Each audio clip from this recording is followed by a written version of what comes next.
તો સ્વાગત છે તમારું સીઈટી પેપર સોલ્યુશનમાં। તો 20મો પ્રશ્ન છે આપણો। નીચેના પ્રશ્ન ક્રમાંક 20, 21 અને 22માં આપેલ શબ્દોમાંથી અલગ પડતો શબ્દ શોધી આપણે શોધવાનો છે। તો સ્કેચ પેન, માપપટ્ટી, પરિકર અને કોણ માપક। તો તમે જોઈ શકો છો કે પરિકર, માપપટ્ટી અને કોણ માપક એ આપણે કંપાસની અંદર હોય છે, ગણિતના સાધનો છે ભૂમિતિ માટેના। સ્કેચ પેન એ ચિત્રકામને લગતો છે, એટલે આપણો જે અલગ પડતો શબ્દ છે એ કયો આવશે? Sketch pen. 21મો કબડ્ડી, ફૂટબોલ, વોલીબોલ અને બાસ્કેટબોલ। બોલો આમાં સૌથી અલગ શબ્દ કયો આવે છે? તો જો ફૂટબોલ, વોલીબોલ અને બાસ્કેટબોલની અંદર દડાનો ઉપયોગ થાય છે, કબડ્ડીમાં થતો નથી, એટલે કબડ્ડી અલગ પડતો શબ્દ છે। સાયકલ, રિક્ષા, એક્ટિવા અને સ્કૂટર। તો આમાં કયો આવશે બોલો તો તમે વિચારો। તો આમાં રિક્ષા, એક્ટિવા, સ્કૂટર ચલાવવા માટે તમારે પેટ્રોલ અથવા સીએનજી, રિક્ષાને સીએનજી જોઈએ એટલે ઈંધણ જોઈએ છે, પણ સાયકલ ચલાવવા માટે આપણે કોઈ ઈંધણની જરૂરિયાત નથી, હે ને? અને સાયકલથી કોઈ જાતનું પ્રદૂષણ પણ થતું નથી, એટલે સાયકલ આપણો અલગ પડતો શબ્દ છે। ત્યારબાદ પ્રશ્ન નંબર 23 અને 24ના શરૂઆતના બે પદ વચ્ચે રહેલ સંબંધ સમજીને આપણે તે ખાલી જગ્યા પૂરવાની છે। જેમ કે એ જો પહેલું પરિમિતિ 4 ગુણ્યા લંબાઈ, એટલે આ ચોરસની પરિમિતિ છે। તો ક્ષેત્રફળ શું આવે ચોરસનું? બોલો જો, લંબાઈ ગુણ્યા લંબાઈ। વેરી ગુડ, એટલે ઓપ્શન એ આવશે। પછી ભારત તો રૂપિયો છે, તો અમેરિકાનું ચલણ કયું આવશે? બધાને જ ખબર છે, વેરી ગુડ, ડોલર। ત્યાર પછી દર્પણ આકૃતિ છે, એમાં આપણી ઇમેજિનેશન પાવર જેટલી સ્ટ્રોંગ હોય એટલો આપણો જવાબ સાચો। તો આ એક આકૃતિ છે ને આ વચ્ચે અરીસો મૂકેલો છે, તો અરીસાને પહેલી પાર આકૃતિ કેવી રીતે દેખાશે? તો કહીએ એક ડોટ જે દેખાશે, પછી આમ ને આમ દેખાશે, એટલે આમ આપણી આકૃતિ આવશે। તો આ કયા ઓપ્શનમાં તમને દેખાય છે? બોલો જો, ઓપ્શન સી, વેરી ગુડ। ત્યારબાદ એચને આપણે જોઈએ દર્પણ આકૃતિમાં તો સેમ ટુ સેમ જ દેખાય એચ, તો ઓપ્શન શું આવશે આપનો? ડી।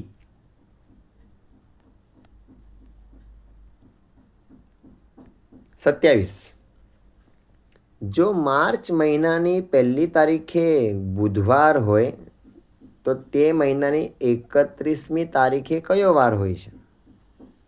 તો પહેલી તારીખે બુધવાર છે, તો 31મી તારીખે આપણે કયો વાર છે એમ વિચારવાનું છે।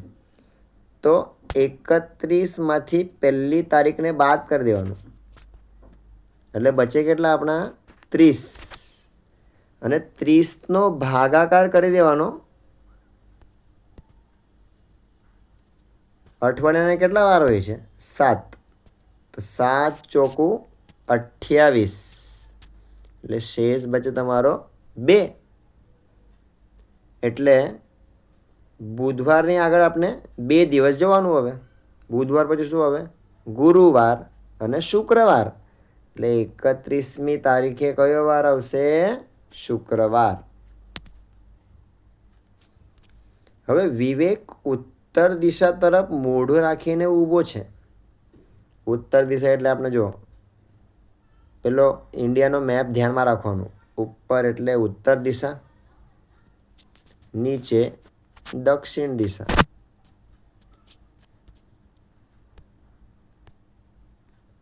ઉપરની સાઈડ ઉત્તર દિશા, નીચેની સાઈડ દક્ષિણ દિશા, જમણી બાજુ પૂર્વ દિશા અને આ બાજુ પશ્ચિમ દિશા.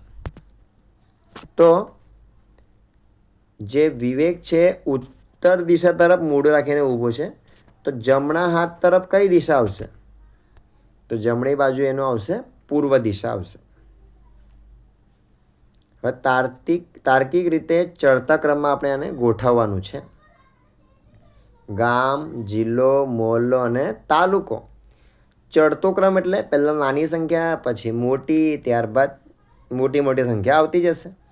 એટલે સૌથી નાનું કોણ હોય? મોહલ્લો. બધા ઘરો મળીને એક નગર મોહલ્લો તૈયાર થાય. આમ 3-4 મોહલ્લા ભેગા થાય એટલે ગામ તૈયાર થાય. આમ ગામ ભેગા મળે એટલે તાલુકો તૈયાર થાય, અને તાલુકો ભેગા મળે એટલે જિલ્લો તૈયાર થાય. એટલે આ પહેલો મોહલ્લો આવશે, પછી ગામ આવશે, પછી તાલુકો આવશે અને પછી છેલ્લે જિલ્લો આવશે. એટલે તમારો ક્રમ બનશે 3, 1, 4 અને 2. તો 3, 1, 4, 2 કયા ઓપ્શનમાં છે? Option B. તાર્કિક રીતે ચડતા ક્રમમાં ગોઠવવાનો છે આપણે. તો સૌથી નાનો જગ છે, લોટો છે, ગ્લાસ છે અને માટલું છે. તો 1 નંબર પર શું આવશે? બોલો સૌથી નાનો. Very good, glass. ત્યારબાદ ગ્લાસ કરતાં થોડુંક વધારે પાણી આવે લોટો, એટલે 2 નંબર. ત્યારબાદ જગ એટલે 1 નંબર, અને ત્યારબાદ છેલ્લે માટલું એટલે 4 નંબર. 3, 2, 1, 4 કયા ઓપ્શનમાં છે? Option A. Very good. ત્યારબાદ એક બોક્સમાં 14 નંગ કેરી હોય તેવા 10 બોક્સની કેરી ખાલી કરી તેમાંથી 5 કેરીની એક એવી કેટલી ઢગલી થાય? તો આપણે પહેલાં તો કુલ મળીને કેટલી કેરી છે એ જોઈ લઈએ. 14 નંગ કેરી એક બોક્સમાં છે, એવા 10 બોક્સ છે. એટલે કેટલી કેરી થઈ જશે? તો કે 14 ગુણ્યા 10. કેટલા આવશે? 14 એકા 14 ને 0, 140. આ કેરીઓ આપણે 5-5ની બોક્સ આપણે બનાવવાનો છે. 5 કેરીઓનો એક બોક્સ. એટલે અહીંયા આપણે ભાગાકાર કરવો પડશે. તો 140 ભાગ્યા 5. તો 140 ભાગ્યા 5 કરીએ આપણે. 5 દુ 10, 4 અહીંયા 0 એટલે 1 0 નીચે ઉતરે. 5 8 40. એટલે કેટલા બોક્સ ભરશે? 28. Option C. ત્યારબાદ મોહનનું ખાલી ટ્રેક્ટર સામાન્ય રીતે કલાકના 20 કિલોમીટરની ઝડપે ચાલે છે. પણ જો ટ્રેક્ટર પૂરેપૂરું ભરાયેલું હોય ને તો એની ઝડપમાં 5 કિલોમીટરનો શું થાય? ઘટાડો એટલે બાદ બાકી આવે. તો મોહનને આ ટ્રેક્ટરમાં ઈંટોથી પૂરેપૂરું ભરીને 30 કિલોમીટર અંતર કાપતા કેટલો સમય લાગશે? તો પહેલાં સમજી લો તમે. 20 કિલોમીટરની ઝડપ એટલે શું? 1 કલાકના 20 કિલોમીટર અંતર કાપે. પણ અહીંયા ધ્યાન રાખો કે મોહનના ટ્રેક્ટર છે એ ઈંટોથી પૂરેપૂરું ભરેલું હોય, અને ભરેલું હોય ને ત્યારે 5 કિલોમીટરનો શું થાય? ઘટાડો થાય. એટલે 20માંથી 5 આપણે બાદ કરીએ એટલે આપણે આવશે 15. તો 1 કલાકમાં 15 કિલોમીટર, તો એને જવાનું છે 30 કિલોમીટર. તો બીજા 15 માટે પાછો 1 કલાક લાગશે. એટલે ભાઈને કેટલા કલાક લાગશે? 2. તો 2 કલાકની અંદર એ પહોંચશે. પણ અહીંયા કોઈ જગ્યાએ 2 કલાકનો ઓપ્શન નથી. તો વિચારો કયો ઓપ્શન હશે? Very good. 1 કલાક એટલે 60 મિનિટ થાય, તો 2 કલાક એટલે 120 મિનિટ થશે. એટલે આપણો ઓપ્શન આવશે એ, 120 મિનિટ. પછી આ ઇઝી છે 33 નંબર. 100 લાખ એટલે કેટલા? લાખ રૂપિયા 100 વાર ભેગા કરો તો કરોડ થાય. કારણ કે લાખ પછી આવે 10 લાખ, અને 10 લાખને હજુ 10 વડે ગુણ્યા તો થઈ જાય કરોડ. ઓપ્શન આવશે આપણો 1 કરોડ. સરોજબેન દરરોજ 30 રૂપિયાની બચત કરે છે, તો મે મહિનામાં સરોજબેન દ્વારા કેટલા રૂપિયાની બચત થાય? તો સૌથી પહેલાં તો મે મહિનાની અંદર કેટલા દિવસ આવે બકા? 30નો ગુણાકાર આપણે 31. મે મહિનાની અંદર આપણે 31 દિવસ આવે. 31નો ગુણાકાર આપણે 30 વડે કરીએ તો 0 મૂકી દઈએ પહેલાં. 3 એકા 3, 3 તાલી 9. એટલે આપણો જવાબ શું આવશે? 930. જ્યારે કેરીમાંથી રસ કાઢવામાં આવે ત્યારે રસનું વજન કેરીના વજનના 2/5 જેટલું થાય. એટલે જેટલું બી કેરી હશે ને એના આપણે 5 ભાગ કરીએ ને તો એમાંથી 2 ભાગ જેટલો રસ નીકળે. આથી 4 કિલો રસ મેળવવા માટે કેટલા કિલોગ્રામ કેરીની જરૂર મળશે? તો અહીંયા તમે પહેલાં તો પદ સમજો વ્યવસ્થિત. જ્યારે તમે કેરીનું જે વજન હશે એનો ગુણાકાર તમે 2/5 વડે કરો એટલે તમને રસ મળશે. તો મારે તો હવે રસ 4 કિલો જોઈએ છે. તો આ જે અપૂર્ણાંક છે એ વ્યસ્ત થઈ જશે. એટલે આપણે જવાબ કેવી રીતે મેળવીશું આપણે? તો કે 4 કિલો રસ ગુણ્યા એના 5 ભાગ હશે તો 5 વડે આપણે એને ગુણવાનું. એટલે 4 5 કેટલા થાય? 20. 4 ગુણ્યા 5/2 એટલે 4 5 20 અને 20/2 એટલે તમારો જવાબ આવશે 10. એટલે અહીંયા આપણે 10 કિલોગ્રામ કેરીની જરૂર પડશે. જો તમે 10ને 2/5 વડે ગુણાકાર કરો એટલે તમને 10 દુ 20/5 એટલે 4 કિલો રસ મળી જશે.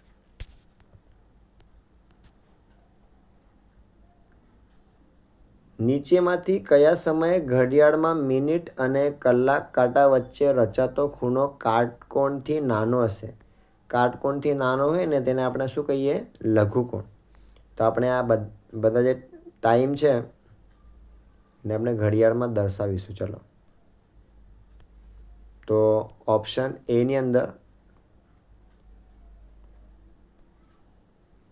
4:45 છે એટલે નાનો કાંટો 4 પર હશે અને 45 એટલે જે મોટો કાંટો છે મિનિટ કાંટો એ 9 પર હશે. એટલે બંને વચ્ચે ગુરુકોણ રચાય. 9 ને 5 એટલે જે તમારો કલાકનો કાંટો છે 9 પર, મિનિટ કાંટો છે 5 પર, પાછો ગુરુકોણ રચાય. 6 ને 10 થઈ એટલે જે કલાક કાંટો છે એ 6થી થોડુંક આગળ હશે અને પેલો જે મિનિટ કાંટો છે એ 2 પર હશે તો પાછો ગુરુકોણ રચાય. 12 ને 12 થઈ તો જે કલાક કાંટો છે એ 12 પર, 12ની થોડીક આગળ અને આ 12 મિનિટ એટલે 2ની થોડુંક નીચે. એટલે આ બંને વચ્ચે લઘુકોણ રચાશે. એટલે તમારો જવાબ આવશે ડી. 14 સેમી લંબાઈ અને 37મો પ્રશ્ન. 14 સેમી લંબાઈ અને 7 સેમી પહોળાઈવાળા કાગળ પર 1 સેમી બાજુવાળા વધુમાં વધુ કેટલા ચોરસ કાપી શકાય છે? તો આના માટે મારે ક્ષેત્રફળ શોધવું પડશે ને ક્ષેત્રફળનું સૂત્ર તમને ખબર હશે કે લંબાઈ ગુણ્યા પહોળાઈ. તો લંબાઈ અહીંયા કેટલી છે? 14 અને પહોળાઈ કેટલી છે? 7. તો 14 × 7 = 98. તો તમારો જવાબ આવશે સી. અને 14નો ઘડિયો નહીં આવડે તો કોઈ વાંધો નહીં, 14 × 7 કરી દઈએ. 7 × 4 = 28 ને અહીંયા 2, 7 એકા 7 ને 2 9. કેલ્ક્યુલેશન વ્યવસ્થિત કરવાનું તો આપણે સારામાં સારા માર્ક્સ મળે. 38. નીચેમાંથી કોનું ક્ષેત્રફળ સૌથી વધુ છે? તો 20 મીટર લંબાઈ છે અને 5 મીટર પહોળાઈ છે એટલે ચોરસ છે, લંબચોરસ છે. તો 20 × 50 = 100 ચોરસ મીટર. આનું ક્ષેત્રફળ થશે. 15 મીટર લંબાઈવાળો ચોરસ, ચોરસનું ક્ષેત્રફળ લંબાઈ ગુણ્યા લંબાઈ એટલે 15 ગુણ્યા 15, તો 15નો વર્ગ થાય 225. આપણા વર્ગ મોડે હોવા જોઈએ, ઓછામાં ઓછા 20 સુધીના, 30 સુધીનો હોય તો હજુ સારું. પછી 14 મીટર લંબાઈ અને 12 મીટર પહોળાઈ છે, તો આપણે 14 ગુણ્યા 12 કરી દઈએ. હવે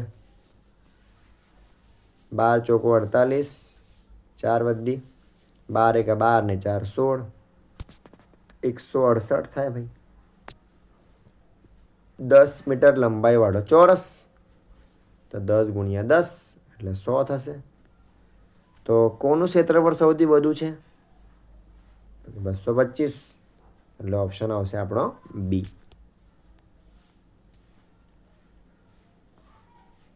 એવી નાનામાં નાની સંખ્યા શોધો કે જેને 15 વડે ભાગતા શેષ 5 વધે અને 20 વડે ભાગતા શેષ 5 જ વધે.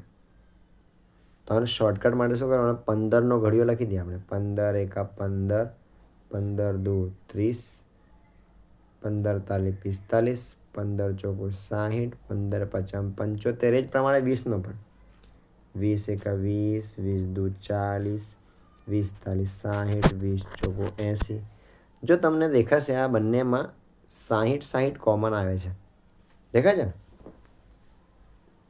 એટલે 60 વડે 60ને જે છે 15 અને 20 વડે નિશેષ ભાગી શકાય છે, પણ આમાં તો શેષ 5 વધારવાનો છે ભાઈ. તો શેષ 5 વધવા માટે મારે શું કરવું પડશે? તો કે 60માં 5 ઉમેરી દેવાના. 60માં આપણે 5 ઉમેરી દઈએ તો કેટલા બચે? કેટલા થઈ જશે? 65. એટલે આપણો જવાબ કેટલો આવશે? 65. જો 65ને 15 વડે ભાગો તો પણ શેષ 5 વધે, અને 20 વડે ભાગો તો પણ શેષ 5 જ વધશે. પછી 9 મીટર લંબાઈ અને 6 મીટર પહોળાઈ હોય તેવા ભારતના રાષ્ટ્રધ્વજમાં કેસરી રંગના પટ્ટાનું ક્ષેત્રફળ કેટલું થાય? તો કે 3 પટ્ટા છે. તો આપણે પહેલાં એક કામ કરીએ, રાષ્ટ્રધ્વજનું ક્ષેત્રફળ શોધી લઈએ. તો ક્ષેત્રફળનું સૂત્ર છે લંબાઈ ગુણ્યા પહોળાઈ, તો 6 નવામ 54, 9 છંગ 54, બંને રીતે કરી શકો છો તમે. હવે 54 એ એન્ટાયર રાષ્ટ્રધ્વજનું શું થઈ ગયું? ક્ષેત્રફળ થઈ ગયું. એમાં જે કેસરી રંગનો પટ્ટો છે એ 1/3 ભાગનો છે, એટલે 54ને આપણે 3 વડે શું કરવું પડશે? ભાગાકાર કરવો પડશે. તો 3 એકા 3, કેટલું વધે? 2, 24, 3 અઠામ 24. તો આપણો જવાબ આવશે 18 ચોરસ મીટર.